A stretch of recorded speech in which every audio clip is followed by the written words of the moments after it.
Hello. We are a few days away from the beginning of school, and I just want to have a quick conversation about why is Mike Tyson essential to helping you win in the first 10 days? Well, it's because he has one of the most famous quotes that will help us. Basically says, Eric Coleman loves this. Everyone has a plan until they get punched in the mouth. Our leader lesson plans will be bold, they will be as realistic as possible, and they need to have a contingency plan for interruptions, distractions, things that may go wrong. If plan A doesn't work, there are 25 more letters. Stay cool.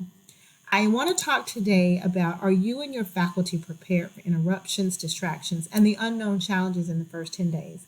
And how well have you allocated your time to deal with these things so that you don't throw yourself and your team into an emotional crisis in the middle of this work?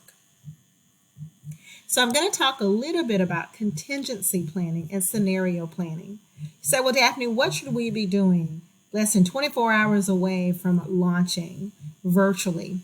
Then I would say contingency planning. I think a contingency plan is the yang to your leader lesson plan yin. It basically says, here is what's going to happen realistically, and a leader lesson plan is ideally what will happen. And having both of those increases your probability of being successful. Scenarios, I want you to do some scenario planning. So think about plausible scenarios for each part of the first day of school. Raising and testing various what ifs. What if second period, only 8 of the 24 students show up to the class? What are we going to do? What if on the first day of school, there's a storm coming next week? What if on the first day of school there are power outages all over the city? Then what are we prepared to do? You see, scenario and contingency planning allows management and your teams to pressure test plans and forecasts and equips you to really understand how to handle the unexpected. It also says there has to be more flexibility in your leader lesson plan for this contingency and scenario planning. Well, how do I go about this, Daphne? Well, with your team tomorrow for just a few minutes, I would create some scenarios.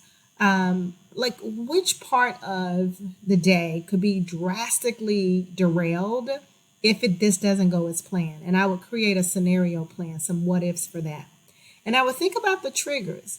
What will cause my contingency plan to go into action? Is it on the first day of school, only 5 students show up to a class?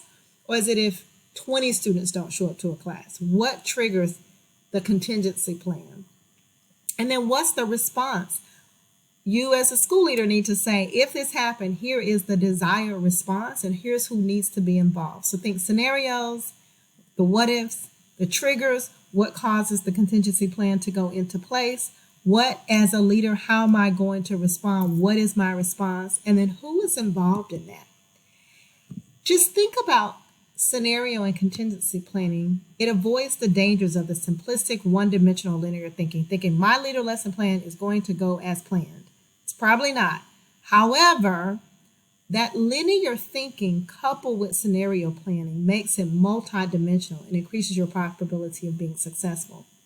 You see, by raising and testing various what-if scenarios, leadership teams can really brainstorm together, challenge the assumptions in a very non-threatening hypothetical environment prior to the first few days of school.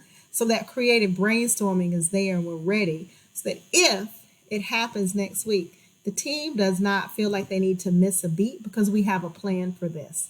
So I would say make bold leadership lesson plans, but be realistic. Above all, be honest with yourself about what you don't know. I'm honest. I don't know everything for the first few days of virtual learning in this new environment. So I'm really planning my time to be able to pivot and course correct as needed. And then flex your adaptive leadership muscle with your contingency plan in your back pocket. I have some adaptive leadership moves in your current chalkboard. So look at those and think about how you're flexing your adaptive leadership. It's going to be important to lead with the bend in the knee. It's going to be important to be radical listeners and most of all to care for people. So engagement matters. So keep your folks engaged in your contingency and scenario planning. Encouragement matters. Things may not go as planned, but continue to lift people up and just acknowledge the hard work that folks are doing. And most of all, just show up well with energy and love and light. Well, that's it for me. I hope that Mike Tyson will be a part of your contingency planning so that next week, as the punches come, we're able to pivot and do what we need to do so that we're not knocked off our feet. I love you. Have a great afternoon and happy scenario planning tomorrow.